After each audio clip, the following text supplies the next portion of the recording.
सही वाई सही. نكتب صاد حا يا صحيح صحيح يعني. أما نلفظ سही واي सही. सही واي أنت كلامك صح، كلامك صح، أنت تكلم صح معناها.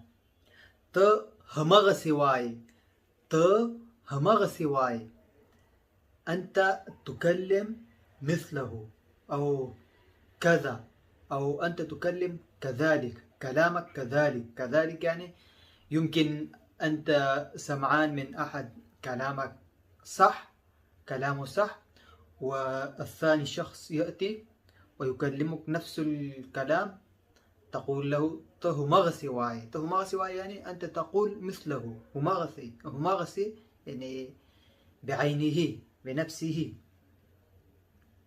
ستا خبره